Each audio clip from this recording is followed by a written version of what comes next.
trabalhar, meu povo e minha pova! Espero que vocês estejam muito bem e saudáveis. Meus queridinhos, queridinhas, vamos finalizar o ciclo de geomorfologia falando de estruturas do relevo do Brasil e suas 3 principais teorias. Bora trabalhar, meu povo! A gente precisa lembrar o seguinte: o Brasil está no centro da placa tectônica sul-americana, então ele está numa porção que a gente chama de intracratônica. Ah, Paquito, que palavrão, credo! Intracratônica, dentro de um cráton. O cráton é uma estrutura antiga, extremamente estável, ou seja, não teve eventos geológicos recentes, onde você também tem a formação de rochas antigas, sejam elas cristalinas ou até mesmo sedimentares. Bom, isso quer dizer que o Brasil não possui relevos modernos. O Brasil, na verdade, podemos até considerar que ele não possui nenhum tipo de grandes montanhas. O que o Brasil possui é, na verdade, pequenos montes e principalmente serras ou escarpas. Ah, maravilha! O que então a gente pode definir a partir de tudo isso? Que o Brasil é um país que tem um relevo plano, relativamente plano, baixo e estável. Ah, maravilha! Quais são os tipos de relevo que, na verdade, encontramos no Brasil? Vamos pensar? Olha só a nossa lozinha aí aparecendo. Bora lá. Vejam, o Brasil, então, tem uma área plana e alta. Vamos chamar de planalto. Para economizar tempo, vou pôr P setinha para cima. E uma área de planície. P setinha para baixo. O Brasil tem grandes montanhas? Já dissemos, vimos que não. O Brasil tem grandes montes? Não. A principal estrutura do Brasil são as serras. Pois é, que a gente até imagina ser montanhas quando a gente está na praia, mas não são. Porque as serras são regiões colinosas que ligam o planalto à planície, com essa estrutura aqui. Para quem está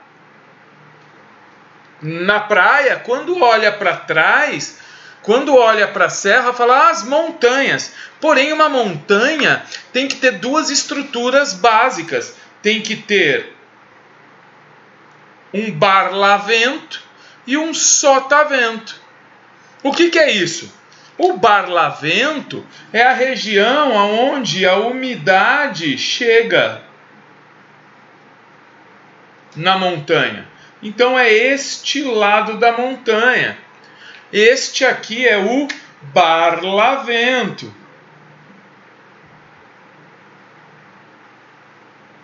Por sua vez, a umidade não vai passar para o lado de trás, porque uma vez ficando presa pelo barlavento, a umidade vai acabar precipitando e a massa de ar mais seca vai passar mais alta por cima das montanhas, mantendo a parte de trás da montanha mais seca. É o sotavento. Então uma montanha tem que ter um lado da frente e um lado de trás. O barlavento e o sotavento. Isso mesmo. Basicamente, o que o Brasil tem são, então, serras. As serras também podem ser chamadas de escarpas. É a mesma coisa, Paquito? Não, é diferente, mas dá para usar até como sinônimo. Como, né? Basicamente, um planalto vai se ligar a uma planície. Vamos lá na nossa lozinha. Então, um planalto vai se ligar a uma planície, ou através das serras, como eu fiz no esquema anterior, que está logo acima aí na lozinha, ou vai se ligar através das escarpas, que são penhascos mais íngremes. Não são áreas colinosas que ligam um planalto e uma planície? As áreas colinosas são as serras. As áreas mais íngremes são as escarpas. Posso usar como sinônimo? Pode. É a mesma coisa? Não. Mas pode sim usar como sinônimo, serra ou escarpas. O Brasil é um país de planaltos, planícies, serras ou escarpas. Só isso, Paquito? Não. A gente vai ver também que o Brasil também tem estruturas que a gente chama de depressões. Mas antes de chegarmos nessas estruturas, nós vamos falar, além disso que a gente acabou de ver aqui, planaltos, planícies, escarpa ou serra, a gente vai falar também da teoria dos nossos 3 principais geógrafos sobre relevo no Brasil. O primeiro deles, o Haroldo de Azevedo, o segundo deles, o Aziz Absaber, e o terceiro e mais moderno, mais recente, o Jurandir Ross. Bom, o Brasil, então, tem esta 4ª estrutura, além de planaltos, planícies, escarpa ou serra, tem a depressão. E o que é a depressão? Vejam neste esquema aqui. A depressão é uma área de rebaixamento, que pode acontecer no planalto, e aí a depressão vai ficar mais alta do que o nível do mar, e aí ela é chamada de relativa, ou pode até acontecer na planície, e aí nesse caso ela vai ser uma depressão abaixo do nível do mar e vai ser chamada de absoluta. A depressão é uma área de rebaixamento do relevo, que origina-se por um processo erosivo, mas que num momento já de estabilidade, a depressão tem no centro dela não mais erosão, e sim sedimentação. Então é uma área rebaixada, onde todo o entorno dessa área rebaixada é mais alto, o centro é mais baixo e no centro há a sedimentação. Isso é depressão. Beleza? Essas são as 4 estruturas básicas do relevo brasileiro. Partimos então agora para a classificação segundo os autores que a gente acabou de citar. Bora lá? O Haroldo de Azevedo, nossa mais antiga teoria, ela leva em consideração o seguinte critério. O Haroldo de Azevedo encontrou um negócio que ele chamou de média altimétrica ou nível altimétrico. Ele pegou os relevos brasileiros, tirou a média e definiu 300 metros é o nível altimétrico. Tudo que tiver acima dos 300 metros e for plano, é planalto. Tudo que tiver abaixo do nível altimétrico e for plano, é planície. E o que liga um planalto e uma planície? Uma serra. Então essas são as 3 estruturas básicas que o Haroldo de Azevedo preconizou, trouxe. E a partir desse critério do nível altimétrico, ele pôde produzir um mapa bastante interessante do Brasil. Basicamente, com o nível altimétrico, ele pôde produzir este mapinha aí, Dá uma olhadinha. Lá em cima, em vermelho, Planalto das Guianas. É uma região plana e alta, mais alta que o nível altimétrico, portanto planalto. Assim como no centro do Brasil, na região ali perto da praia, na região interna do Brasil, mas próxima à praia, não à praia. A região sul do Brasil, tudo isso ele viu que era mais alto que o nível altimétrico e chamou Planalto Central, Planalto Atlântico, Planalto Meridional. Ele percebeu que em torno do Rio Amazonas, a própria região praiana costeira, a região do Pantanal e a região lá do sul do Rio Grande do Sul eram áreas mais baixas que o nível altimétrico. Daí a criação, de planícies. A planície amazônica, a planície costeira, a planície do Pantanal e a planície do Pampa. Esse foi o primeiro mapa do relevo brasileiro e partiu deste critério genial do Haroldo de Azevedo. Mas, obviamente que esse não é nem o mais recente, nem o último, claro, mapa conceitual do nosso relevo. Um cara muito importante chamado Aziz Absaber, o maior geógrafo brasileiro dentro desse espaço da geografia física, ele parou e pensou, mas espera aí, se eu pegar uma região que tiver a 302 metros e for plana, é planalto, e uma região que tiver a 299 metros e for plana, é planície, a diferença delas é muito pequena. Não dá para definir através do critério altimétrico.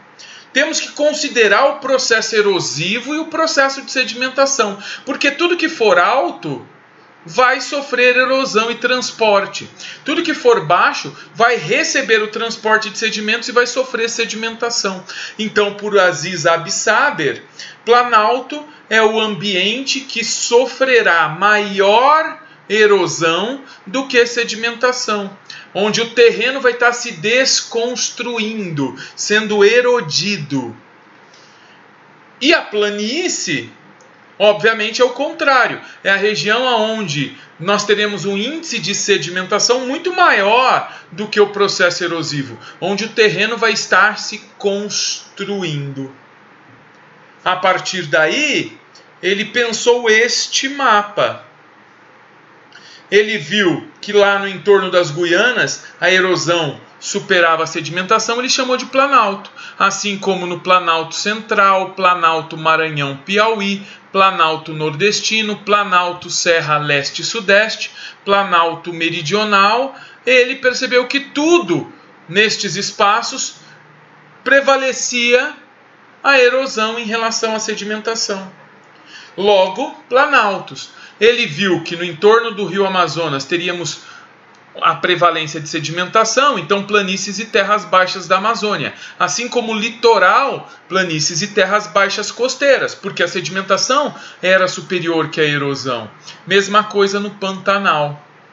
Ele cria então um mapa cujo critério era o pensar a desconstrução do terreno, e aí planalto, e o pensar a construção do terreno, e aí planície.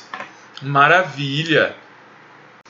Então, temos dois mapas, dois teóricos que falam sobre relevo. Qual dos dois está correto? Qual dos dois mapas é o melhor? Na verdade, não importa.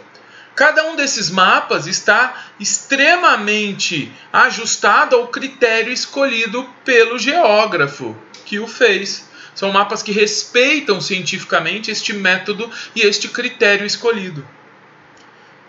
Então são mapas ótimos, importantíssimos para o conhecimento do espaço brasileiro.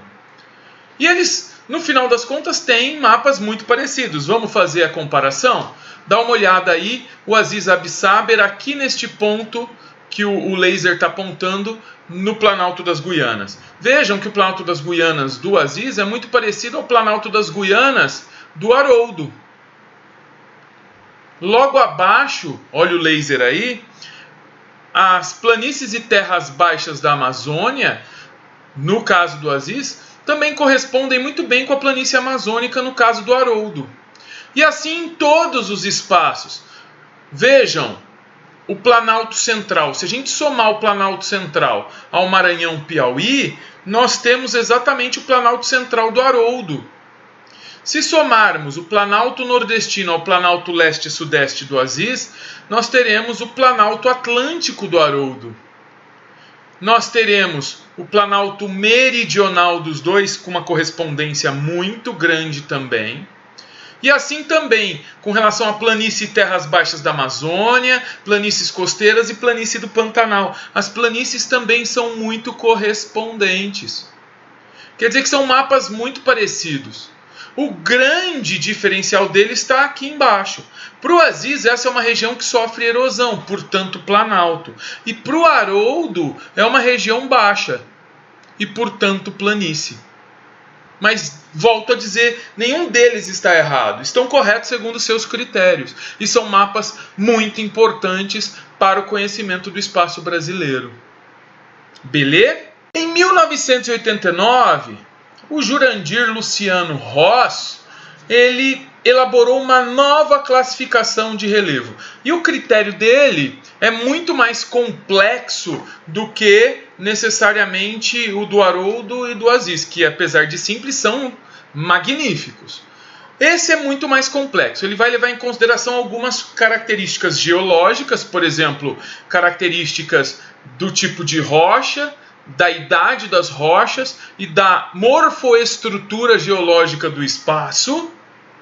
Ele vai levar em consideração os agentes erosivos e o clima antigo no processo de modelado do relevo.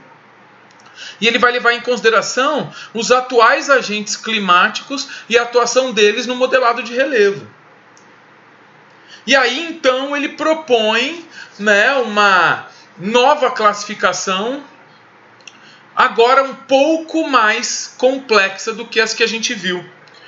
Ele vai mostrar o que são planaltos, ele vai mostrar o que são planícies, mas ele vai inserir no mapa, e em nós vestibulandos, a depressão. É um mapa muito mais difícil de se entender e de se guardar na memória. E é o mapa que hoje os grandes vestibulares mais cobram. Dá uma olhada aqui no mapa. Ele vai vir quase sempre sem legenda, e o vestibular vai querer inclusive que você saiba o que cada uma dessas cores significa e muitas vezes o que cada um destes numerozinhos, que são os nomes de cada um dos relevos do país, significa. É aí que você canta o sambinha que a gente está acostumado, né? Foi então que o barraco desabou, aí que o meu barco se perdeu. Bom, fica uma dica. Essa estrutura aqui a gente vai ter que saber também na aula de clima. É o Planalto da Borborema. Memoriza ele. Ele fica isolado ali no Nordeste. Ele é um planalto e todas as cores similares a dele, marrom, portanto, neste mapa, serão planaltos. Então, o marrom é um planalto. Beleza. O rio Amazonas, a gente sabe onde corre. Ele corre aqui. E ele é um agente formador de relevo. A gente chama de peneplanação, a criação dessa estrutura mais baixa, mais voltada à planície e terras baixas, causadas pela erosão fluvial e hoje sedimentação fluvial. Bom, é uma região de planície, então tudo que está em verde é planície. Se o Planalto é marrom e o que é verde é planície, dá para confirmar aqui no Pantanal que é uma planície. O que está em amarelo são as depressões. Ah, então ficou mais fácil. Beleza, já sabemos o que é cada tipo. Agora, quais são os nomes de cada um deles? Bom, para facilitar, a gente não vai saber o nome de todos, mas vai saber o nome da maioria. Lembrem-se que geógrafos dão nomes muito vinculados às características espaciais. Pontos cardeais, em termos de localização, ou acidentes geográficos, como por exemplo rios. E aí então a gente vai ter que dar conta deste corte de relevo aqui, ó. Tá vendo essa faixa vermelha que eu coloquei? Pois é, o vestibular quer saber o nome de todas as estruturas. Começando aqui pelo número 12, que é uma região de depressão. É amarelo, a gente sabe que amarelo é depressão. Fica a oeste, na região amazônica. Então os geógrafos vão logo de cara chamar Depressão Ocidental Amazônica. Depressão Oeste Amazônica. Passa pela região verde, que é o número 23, que é uma planície do rio Amazonas. Volta para a região 12, que é a Depressão Ocidental da Amazônia. E parte para o número 14, que é a depressão que fica na margem sul do rio Amazonas. Então é a Depressão Marginal Sul Amazônica. Passa por essas várias estruturas com o número 6, que era um planalto antigo e que erodiu e formou depressões. Então só tem resíduos de planalto. São os planaltos residuais sul-amazonenses ou sul-amazônicos. Chegamos aqui a uma região de depressão e planície de um rio muito importante, o rio Araguaia, também o rio Tocantins. Então é a depressão do rio Araguaia, a depressão do rio Tocantins.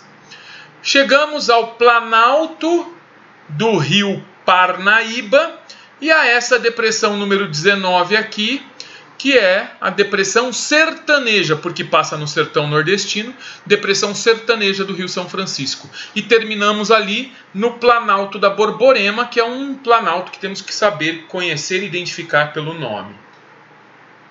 Ah, então ficou fácil. Claro que eu sei que não ficou fácil. Mas é possível guardar.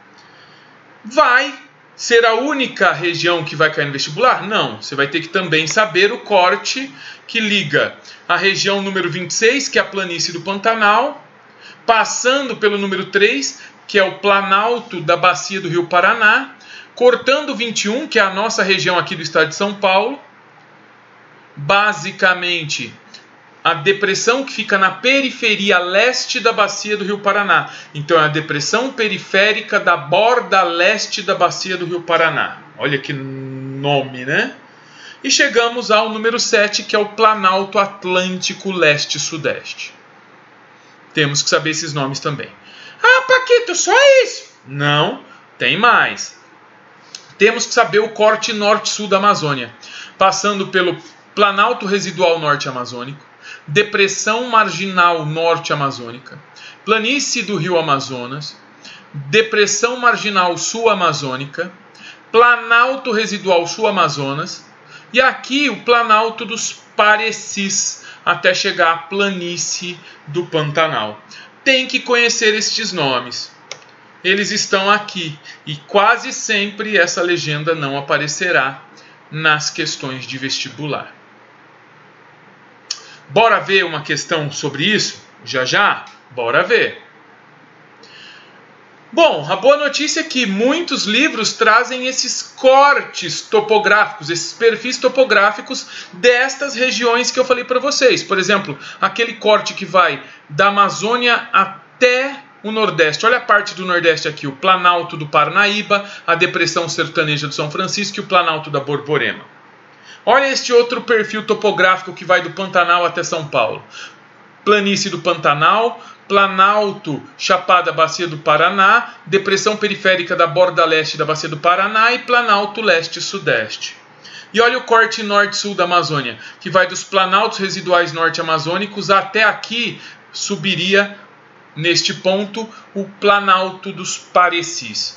Então isto nos ajuda também, esses cortes, perfis topográficos nos ajudam. É só isso que eu preciso saber, Paquito? Não, temos mais coisas. Olha só, dá uma olhada neste mapa, é igualzinho ao anterior, só que tem uma cor a mais. Pois é, sacanagem, né? Aqui ele vai, lembra que eu disse que o Jurandir Ross gosta de pensar a questão do paleoclima? Então, aqui ele divide por idade de rochas. Ele vai pegar as áreas em marrom escuro, que está aqui o Planalto da Borborema, ele vai chamar de planaltos com estruturas cristalinas antigas. E ele vai pegar esta área aqui, que é um marrom um pouco mais claro, que são planaltos também, planaltos com estruturas sedimentares, um pouco menos antigas que os cristalinos, mas também antigos. Então ele usa a estrutura geomorfológica para fazer essa subdivisão. O verde continua sendo planície e o amarelo continua sendo depressão. Tomem cuidado com este mapa, ok? E aí chegamos aos exemplos, né, aos exercícios.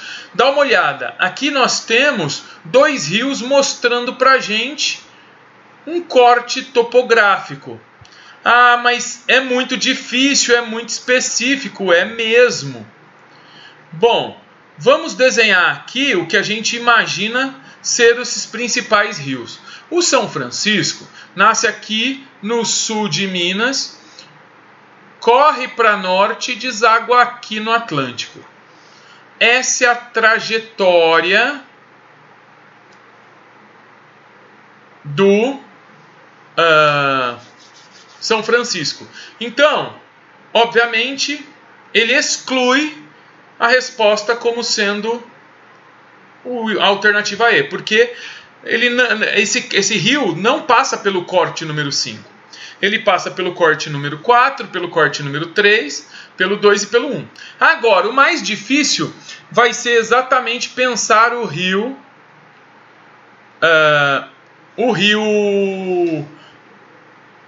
Paraguai. Porque o Rio Paraguai nasce aqui no Pantanal. Ele sobe, ele passa bem pertinho do corte 4 e desce para o Paraguai. Nesse sentido.